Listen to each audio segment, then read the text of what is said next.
prison across England and Wales have reached record levels, according to the latest official figures. There were more than 27,000 incidents of assault in the first half of this year. Attacks on staff also went up by a quarter year-on-year, with over 7,400 incidents. And over the same period, self-harm in prisons reached a record high of over 41,000, up 12% on the previous 12 months.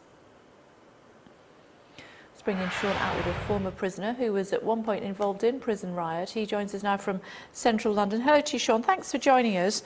What should we put these figures down to? What should we attribute it to? Well, OK, when it comes to prison policy, the government is brilliant at wasting taxpayers' money and addressing the symptoms and not the root causes of the problems. If you go back a year, we had the first of the riots. The government said they were going to do better trained tornado squads, give them new equipment. And here we are, almost 6 riots later. And today I read the government now, to address this situation with the assaults, they're going to give the officers body cameras, incapacitation sprays, and fancy new handcuffs. They might as well give them Harry Potter magic wands for all that's going to do, because they're not addressing the root cause, which is prison overcrowding. The way to deal with prison overcrowding, though, Shaun, I'm guessing, is to build more prisons, or are you saying change the laws so that some things are no longer criminalised? The latter. If you go around the world, Holland, Portugal, they're closing prisons down because they have spare capacity. We're following the American private prison model, where they've got crime and overcrowding off the scale. And the second highest category for crime in this country are drug offences. We should be doing what Canada's doing, we should be doing what Portugal did, we should be doing what Amsterdam's done. Get these low-level drug users out of the prison system. I'm not making excuses for dealers. I've got a friend called Neil Woods, undercover policeman. He was proud of busting all of these gangsters that he took down, but he said by far the vast majority of the people he arrested were low-level heroin users and drug users on the streets. He heard their sad stories and he was so ashamed of what he was doing, and it was such a waste of taxpayers' money that he quit the force. But that's what our prisons are full of, these low-level drug users. It's the criminalisation of addiction.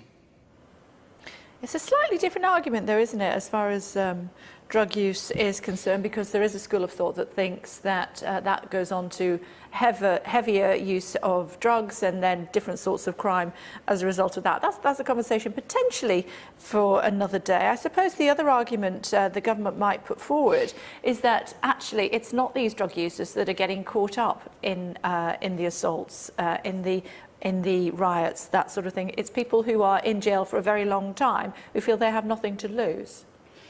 There is an element of that, but also if you didn't have a drug problem before you went to prison, you're sure going to get one in there.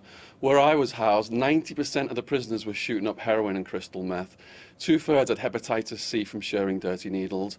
Most arrests back then, young people with weed, they graduate to the hardest drugs in prison, make their criminal connections, and by the time they get out, they were proper full-on criminals.